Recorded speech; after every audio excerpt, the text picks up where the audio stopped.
Hi there, and welcome back to the course on distributed systems and security.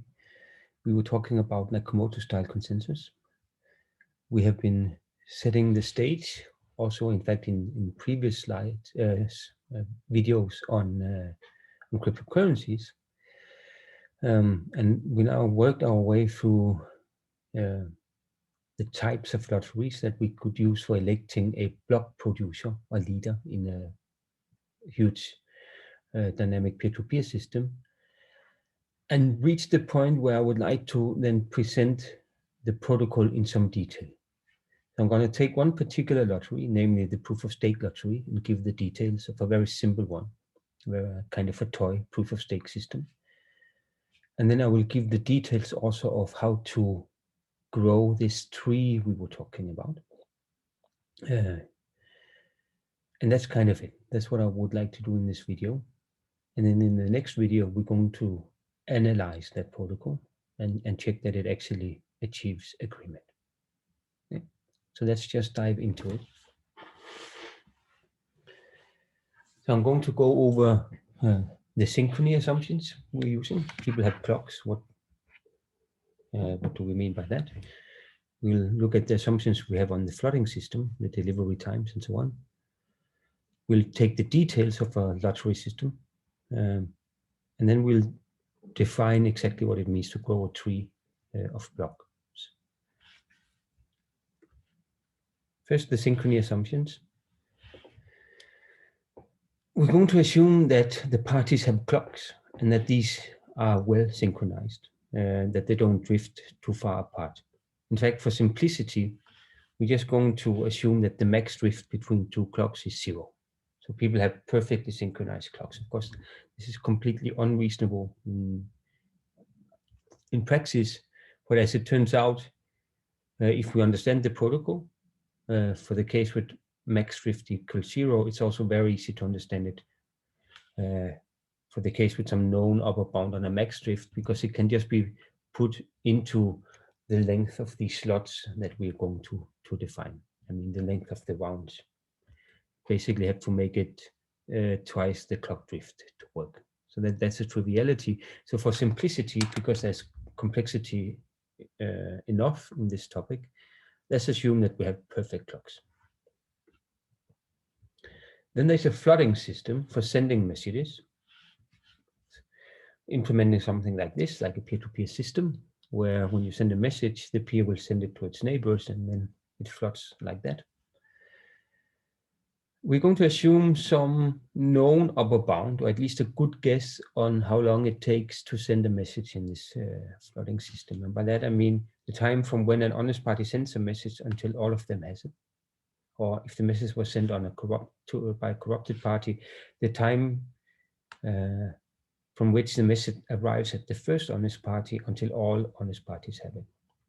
So we're going to assume an upper bound delivery time guess or del guess on this, like, I don't know, 10 seconds, something like that. And then to be more realistic than we were in the kind of the very abstract academic model of perfect round synchrony, we're going to put in some margin of error here and say, you know what, we're going to assume that 95% of the time, the network is in good enough conditions that messages are delivered within this guess here. So that allows us to put in some margin to tolerate that maybe sometimes the network is just really bad because something weird happened to the network. Or maybe we have just put our guess at this delivery time too close to the average, such that by pure chance, sometimes it's a little bit longer. That's okay. Let's throw in a 5% error margin and then prove our protocol secure, even though sometimes messages take longer. And when they take longer, they can take as long as they want. This is sometimes called semi-synchronous protocols. Okay. What about the lottery system? We're going to do proof of stake. So we're going to sign slot numbers, hash them, and see if they're proper hardness, and use that to define who won. So let's do it in a little bit more detail. So first of all, each party will at the beginning of time pick a key pair for our signature scheme, verification key, signing key, and make the verification key public. In real life, think of this as the accounts on the blockchain have been made public before we start running this particular instance of the lottery. Then there will be a seed also, which is just a random number, let's say a 256 uniformly random bit string, that will be made public to everybody. And this is done after the verification keys have been chosen. The book goes into a little bit of detail about why we need the seed, but let me just add that the reason why we need the seed is that otherwise, when we later start signing here, without the seed, we would be signing the string lottery and then the slot numbers. That means these are things that are known upfront already when you pick your key pair.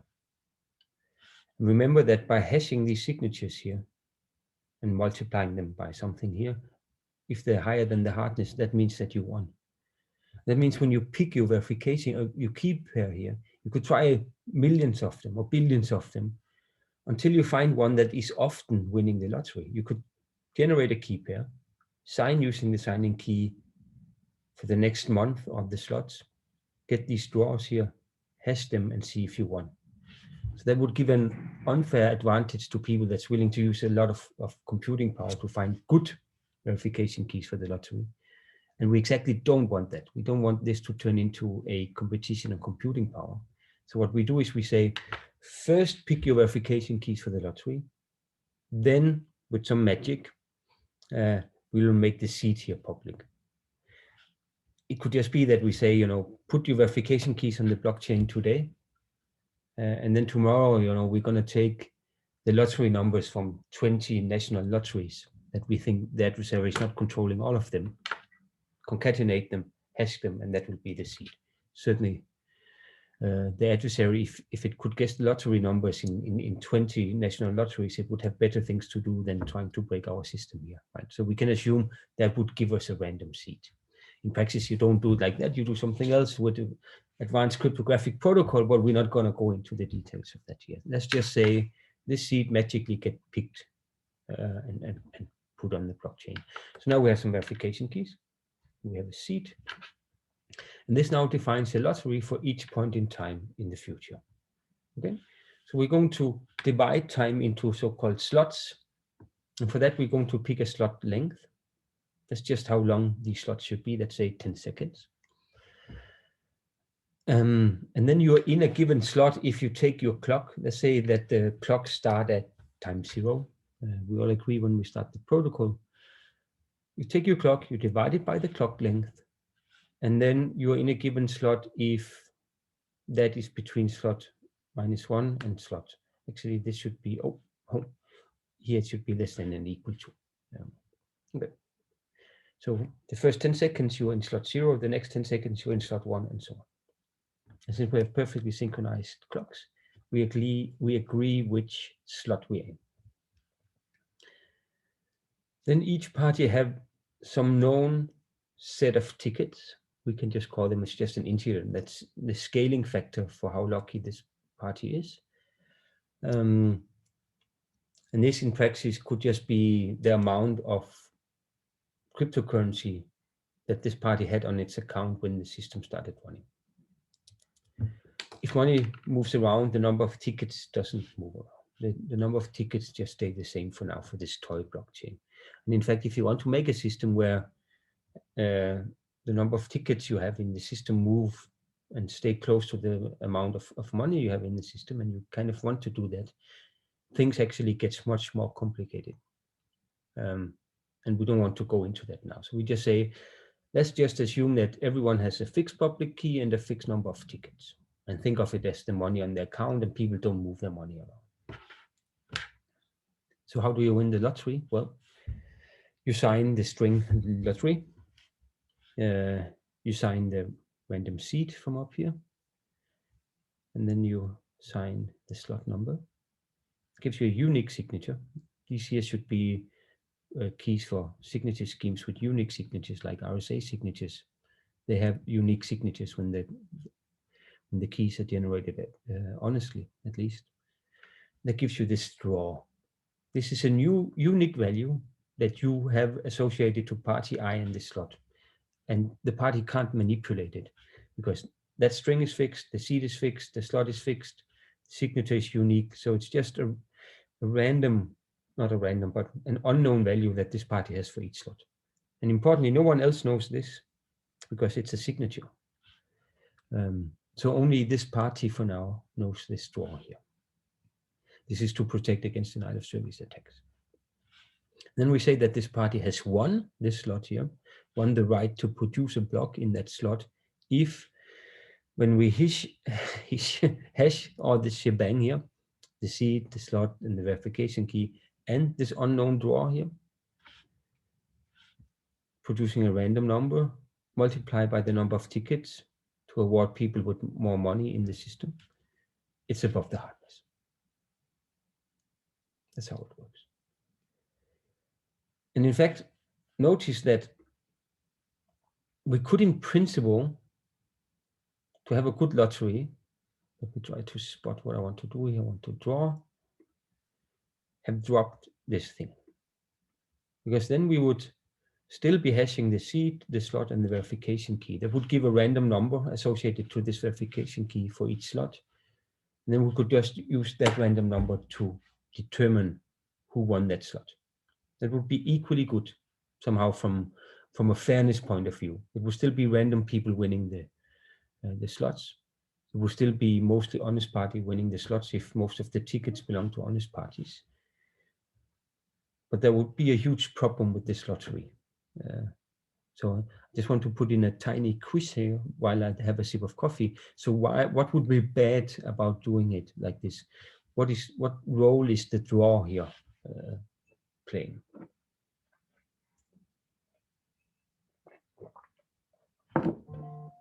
If you want more time to think, you should now pause the video. Without the draw, anyone can check whether a party won the lottery. Anyone knows the seed value here. Anyone knows the slot number. Anyone knows the verification key of a party. So anyone could compute this hash. Anyone knows this number of tickets and could multiply it on it. So we could sit and monitor who will win future slots. And then if I'm someone who wants to take down the system, I can denial of service attack them upfront. So the only role here of the signature is to produce something that cannot be predicted from the outside until I make it public. And then we go through all this pain of making a signature schema, not just a random value or something, to prevent this lottery to become a proof of work lottery. So I want that this unknown thing here follows deterministically from the other values that would have been just enough for the lottery, like seed and slot. I'm putting lottery here such that these signatures don't mix up with other signatures. Let's say the signatures you use in the cryptocurrency to transfer between accounts. So there you would prepend them with the string account. Okay? So what we're really signing here is seed and slot. I just want this to be unknown, but I don't want it to be something where you could try multiple values, because then corrupted parties would try multiple values here to have more chances of winning, and we just turn it into a proof of work thing. So it's a favor to the parties that this thing here follows uniquely from the other value, but it's just unknown for the outside for now.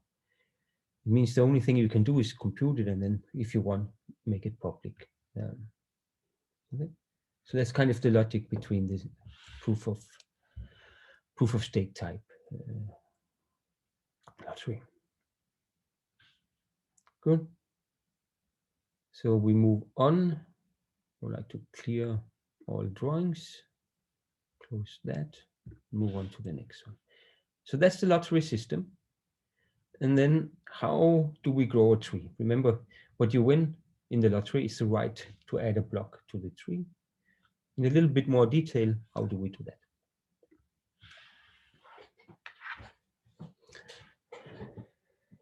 By the way, I have to excuse up front here that this description of the protocol is going to be a little bit verbose and repetitive, but it's because I really want to make sure that you have it under your skin before we start doing the analysis, because the analysis is hard enough in itself.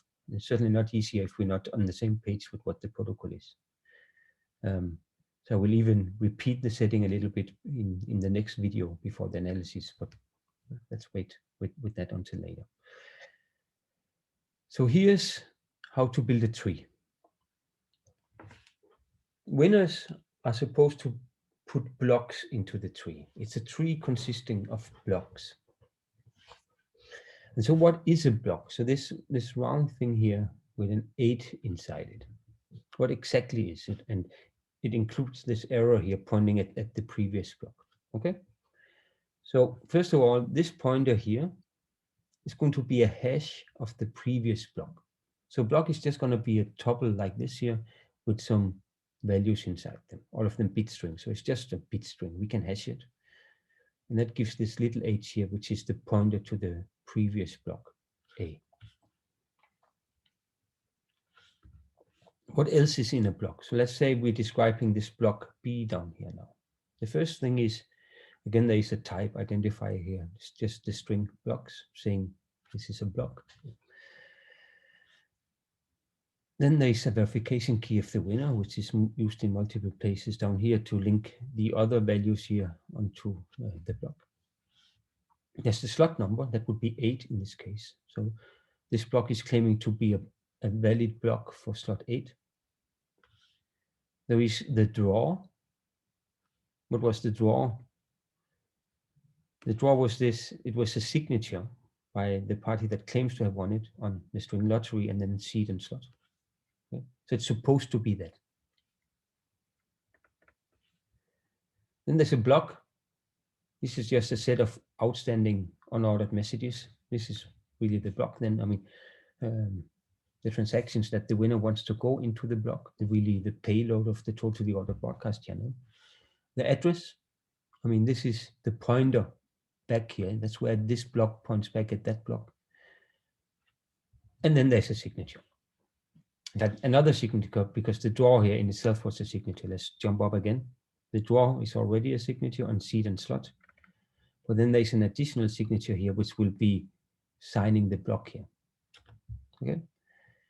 So when do we consider a block valid? When, if I receive a block like this here, and let's say for now I had a tree just consisting of the initial block here, when would I add this block to my tree? Well, a lot of stuff have to be true. First of all, you need to know that this draw here actually proves that the lottery was won.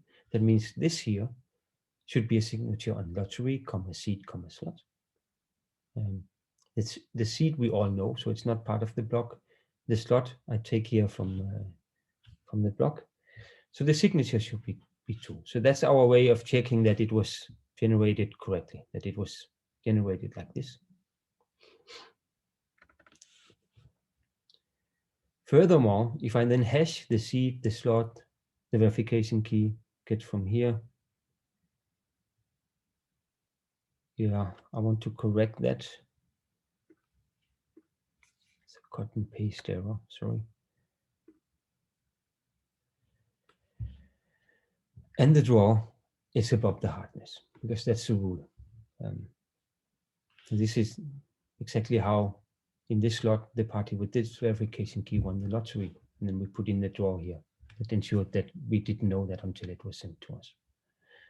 Okay, so good. This verification key won this slot. Then we also want to make sure that this payload down here is actually the block that the winner of the block actually intended us to receive. So what we make sure is that this sigma here is a signature on block, slot, U, and H. Yeah. This makes us believe that whoever won the lottery actually intended for this slot to associate this payload with that slot, and it wanted the block to point back at this H here, because no one else could have changed that in transit.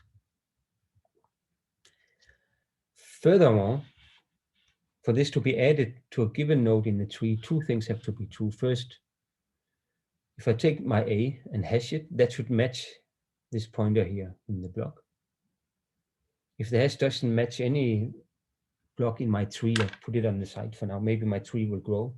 Maybe the winner was so unfortunate to extend at a point in the tree that I didn't see it. And then I just wait for my tree to come here, and then I attach it. If it never matches anything, I just never add it to the tree.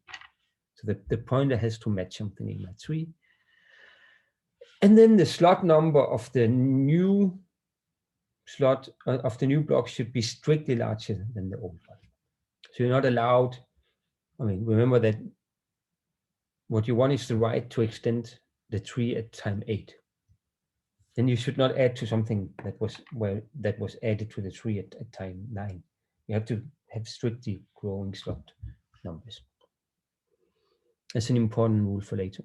Without that, the system is not secure. Yeah, and the new here was just some unordered messages. So that's what a valid block is and how it ends up in a tree, how it kind of clicks into an existing tree. Okay.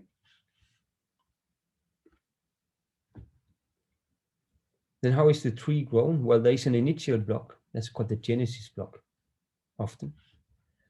And it's just kind of the one that came with the software for running the system. And it will contain all manners of stuff, typically. But in our toy blockchain, it will contain these verification keys of all the parties, so we know who's running the system. It will also tell us how many tickets they had, so we agree on that. And it should just be known by anyone wanting to run the system. Then this random seed will be made public. In fact, it will probably be in the Genesis block, but just having been sampled after the verification keys.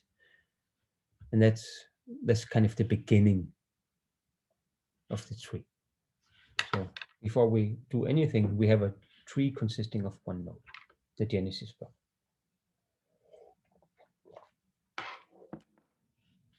And then we will run the system just by saying, okay, we start running. Some people will win lotteries. When the lottery will win some slots. And when they do, they should make some blocks and send them out. And whenever I'm not winning anything, I'll just sit here and take valid incoming blocks and then add them to my tree. So in the beginning, I would only receive something that extends on Genesis. After that, I'm willing to take anything that extends on Genesis or 8 and so on. So I just keep my tree. Whenever a new block comes in, I see if I can put it somewhere, and then I put it there. And we just discussed on the previous slide what it means for a block to fit into a place. And it's easy to see that this actually forms a tree because we have this strictly growing slot number. So we can't get cycles in it. So we're actually building a tree.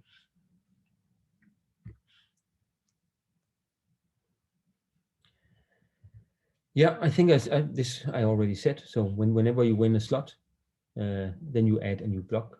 And the rule is, if you're an honest winner, when you win the block, you should take your current tree, find the longest chain, and then extend at that point. And you can put in the transactions you want and so on. The rest is actually fixed. You should extend here. You should send along the draw that shows that you won and put the correct signatures into the block. And when then they get received by other parties, they will add your new block into their tree.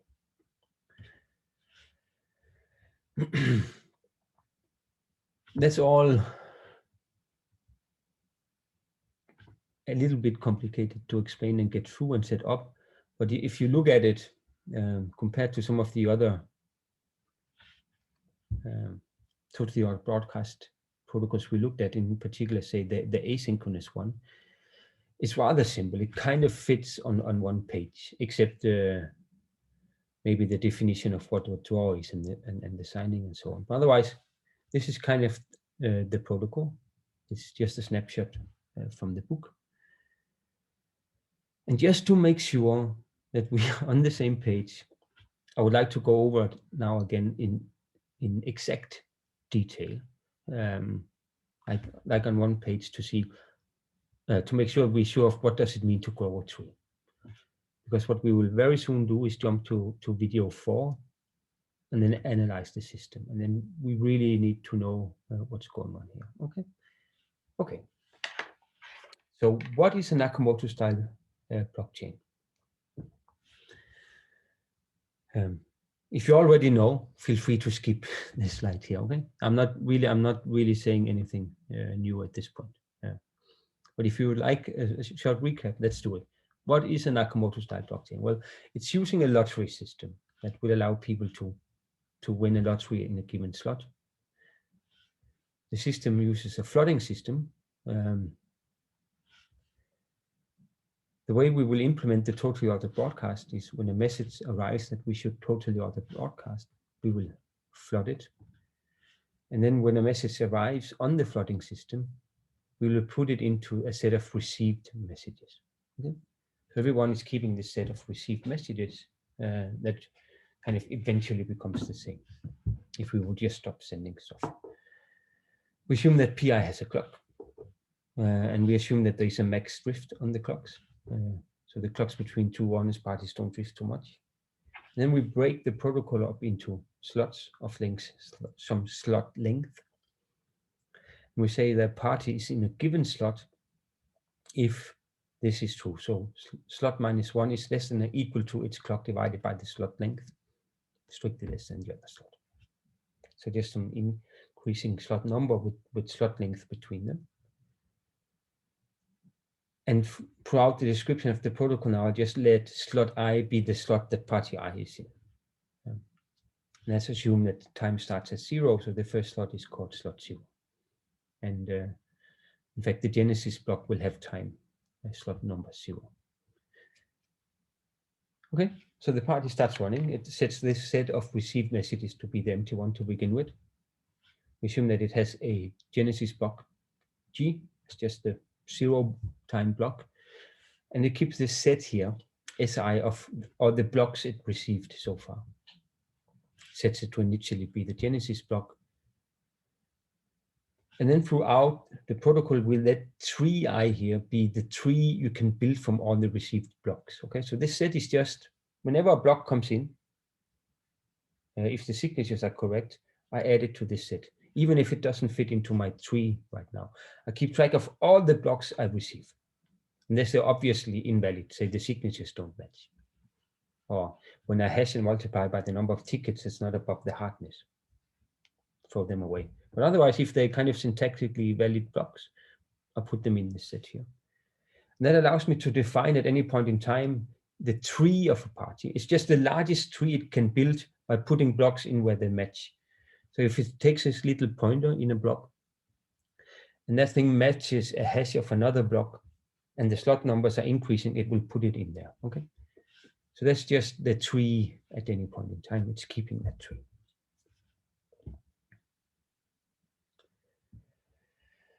Then for a given path in the tree, we go through a sequence of blocks. Remember that each block is containing this U, which is a set of transactions or messages. So for a given path, I define the messages delivered on that path to be the set of messages delivered in that path. I mean, I go through the path, I go through every block, I go in and find the payload, the U value, I look at the messages in there, and then I add that to the set here of delivered on the path. And that's basically, if we would say, you know what, forget about the tree, only take this chain of blocks, what would the sequence of messages we agreed on be? Okay.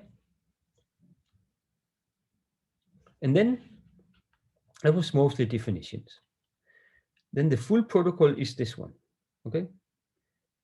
Each PI is running the following two activation rules. All values that when we send a value, it's sent on the flooding network. So rule number 1, immediately when you enter slot I, that means when your clock progressed enough that you're now in a new slot, compute the best path in your tree. Take the longest path in your tree, call that P. Compute your draw, if you didn't do it already.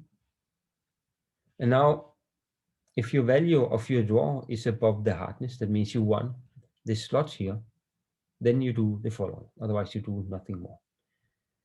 First, you get some metadata. You can completely forget about that in this talk and even the next one. This is something we will need later when we talk about finality. But to think of this here as something that allows us to put into a block some values that we read on our current system. What do I think the network conditions are? Do I think the network is operating correctly? What's the temperature of my disks? Whatever silly thing. This just allows you to put some metadata into a block that you would like to add to the blockchain because it might be useful later. And when we talk finality in another chapter of the book, there are some metadata that's nice to put here.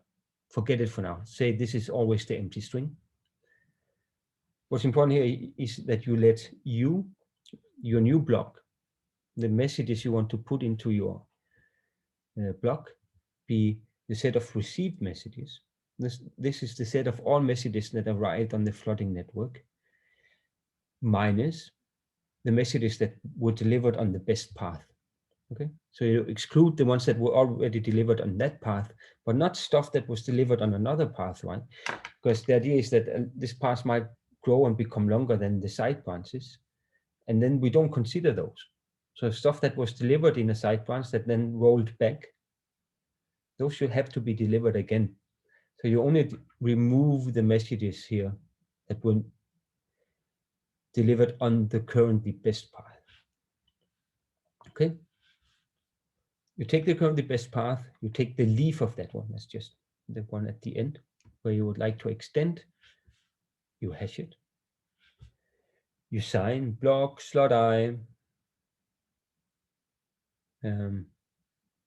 UI, payload, metadata, empty string, and this hash here pointing to the previous state.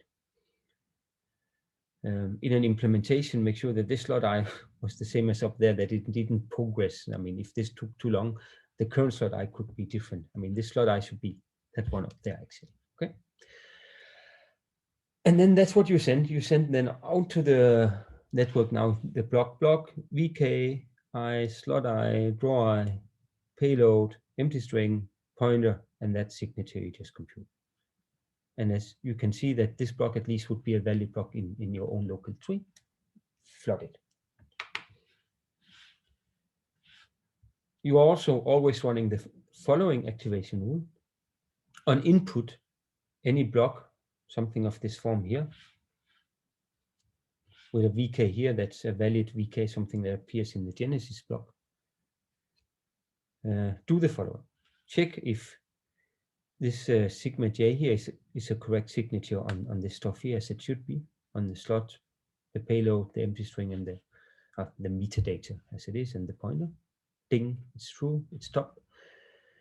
Also verify that the draw is correct. This is basically just verifying a system, but this is the abstract notation we use for lottery systems. You verify that this draw was correct. Ding. You verify that the value here of the draw was above the hardness, that when you hash the signatures multiplied by the tickets, it's above the hardness.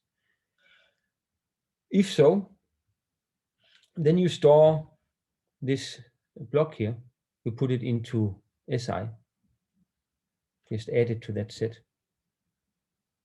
No, actually, you don't. you store it, and then you wait for this slot number here, the slot in which the sender claims that this was 1, and you wait for that to be less than your own current slot number. So the reason why you do this is that we want to exclude a weird attack where adversaries are sending blocks from the future. Remember that, I mean, you can compute for any slot also a week into the future, whether you want or not. So there's nothing in principle that prevents you from taking a block and sending it too early. But that would be really bad for the system, because honest parties are sending the slot when they're, I mean, the block when they're supposed to. So if the corrupted party sends future slots, they could build a very long string that looks longer than the honest one. So everyone would go there, and that would be killing the system. So at this point,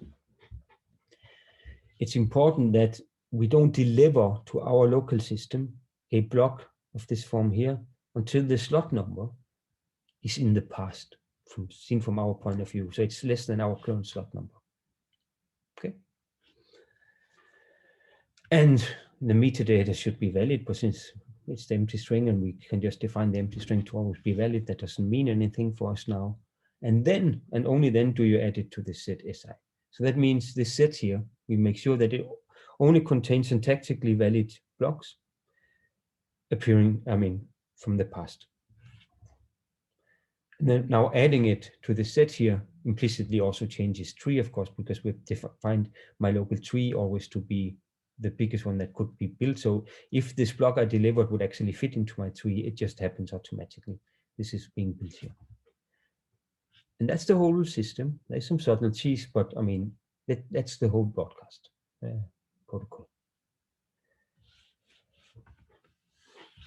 And if most of these blocks are being generated by honest parties, it seems reasonable to expect that somehow a longest chain will grow. And that somehow, it looks like, gives us agreement on something. And that will be the topic of the next video, to actually analyze that is true. And to set that up and also to make sure that we really understood the protocol, let's try to look at an example run. Also, the purpose of the slide here is also to make you familiar with this tree notation that we are using in the book. So let's try to do a run of the protocol. It starts over here with tree 1. Let's say there are 4 participants in the system. Start running. No one won anything yet. Then at time 8, this server here, the one that was sitting here, won, and it creates a new block. Points it to 0. The notation here with these servers sitting at different points means at this point in time, this server here has a tree that consists of both of these. However, these 3 servers didn't see this block yet. So for them, the entire tree is still just consisting of the Genesis block. And therefore, they are sitting up here. Okay. That's just a very concise way to show actually 4 trees. There's 4 trees going on here. Each of these is seeing that tree. This server here is seeing that tree here. Okay, so that's something to get used to. We're kind of showing the union of all the trees in the system, and then we are kind of showing or indicating what tree the individual servers have by putting them on what they consider to be the longest path currently. Now what happens is, for a long time, no one wins another block. So this block here that was sent on the flooding network arrives at these 3 servers. So now they have the same tree. They consider this here the best tree. And therefore we now say, they consider this here the longest path. So they're now down here again, and we have agreement. Right now they agree on the order of messages to be first the ones here and then the ones here. And we get unlucky. This server here, well, first this server here at time 11 wins the right to produce a block, produces block 11 here and points back to 8, which is considered its best block before. At the same time, apparently this server up here, a little bit later, 10 seconds later, also wins the right to produce a block, produces block 12. And then because this block didn't have time to propagate from here to here, from this server to that server, maybe there was a hiccup in the network.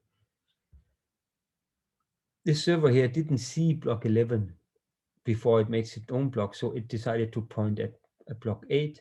So now we have a proper tree. Then let's say that these 2 servers, say, geographically are closer to each other, and these 2 are geographically closer to each other, and there's actually a long distance between them. This one is sitting, these 2 are sitting in Australia, and these 2 here are sitting in Denmark. So what would reasonably happen here is that this block 12 here arrives at that server first. So it jumps down here, boop, considers this its best path. This block 11 here, though, arrives earlier at that server, so it jumps down here. Boop. So now we have 2 servers considering this the longest path. We have 2 servers considering this the longest path. Now, if we're really unlucky, or the network delay is really much longer than we expected, it could happen at this point in time that this server here wins the right to produce a block, let's say at time 15, adds it, and now consider that the longest one. This server didn't see it yet, neither did these two. The same over here, let's say this server wins the right at time 14 to produce a block, adds it to the system, points up there, and no one else has seen it yet. So now we have a really bad situation in terms of agreement, at least, where this one here considers this the longest path, this one considers this one the longest path, and this server considers this here the longest path. Now let's say then that this block 14 propagates, it gets learned by this server here that jumps down here, and then it immediately at time 18, say, wins the right to produce a block, so it would add it here. Then we get it sitting here. Now this server considers this here to be the longest path. Let's say the network now corrects itself. Suddenly everything starts delivering quickly, or just for a very long time, no one wins a new block. Then what happens? Well, over time, this block 18 here, in fact, all the blocks will be seen by all the servers. At that point, all 4 servers have the same tree here. And that means when they ask themselves, what is the longest path? It's that one. So they all jump over there, and agreement is established again. So at this point, the totally ordered sequence of messages is first the ones here, then the ones here, then the ones here, then the ones here, then the ones here. And this here was an unfortunate hiccup that will be forgotten in history. So that, in all its glory, is the execution of a Nakamoto-style consensus. Yeah.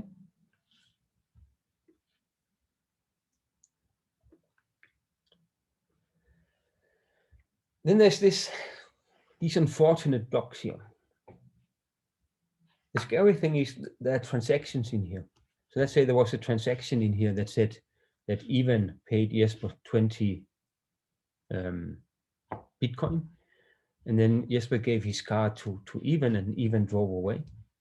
And then suddenly there's this rollback, because let's say Ivan and Jesper were down here, so we considered this the longest chain. So we considered these, we were stupid enough to consider these transactions here final. And I acted on them. I gave my car away for money being paid in this thing here. Let's say there's a rollback where suddenly everyone in the world, by definition, have to consider this the longest path. Then this transaction is gone. I didn't get my money. Of course, I could hope that I could take this transaction, replay it over here, and get it into another block. But maybe up here there was another transaction that actually emptied Ivan's account. Let's say Ivan is being naughty. So here he paid me, but over here he paid Claudio. So he got my car and he got Claudio's car. Both transactions emptied his account. So now the rollback happened, and I gave my car away, but I don't get the money because Claudio has the money and Ivan has my car, and he just drives off into the sunset. That's bad. So these things are bad. One should not act on these things. These are called rollbacks. And it's a rollback is something where one party is on one longest chain and then suddenly realizes that it should go on to another longest chain, redefining what the truth is. So these rollbacks here, they are dangerous for the operation of the system. And in fact, if one do act on them, what you're implementing is not a totally ordered broadcast, because you have something, act on something and then it disappears again. That was not the rule of the game in totally ordered. It was to build an ever-growing sequence that everyone agrees on. And it's very hard to program on top of something like this. When can I give my car keys away? Will the transaction disappear suddenly, or will it stay forever? So this is something we need to understand much better. These rollbacks, and see how do we mitigate this thing in such a Nakamoto style blockchain. Okay, because it's very hard to program on top of it, and it's in fact not a totally ordered broadcast channel. So an important notion in that will be this notion of final block. A final block is something that will never disappear again. Notice that when this server here jumps from here to here, this prefix here is the same again. So these messages and these messages are also the same ones over here. So we say that H here, or it looks like, was a final block, something that never disappears again. So we need to understand, when can we consider a block final? Probably not just after a little bit like this, because we could be very unlucky now that 2 blocks are added here and then we have to jump back again. So probably 11 is not final, but maybe 8 is. How do we think about that? That's the next video. So I will leave it at that. I hope that was repetitive and verbose enough that we now have a pretty good agreement what the protocol is. Okay, and then we will now go into analyzing it, and in particular, we would like to understand this concept here much better. When can we trust a sequence? Some prefix of the longest chain that will not go away again, because that will be our totally ordered broadcast. Those we can start delivering on our API. These here, still considered part of the implementation. We shouldn't tell the user about them yet because they could disappear. We need to work that out. And that's the next video.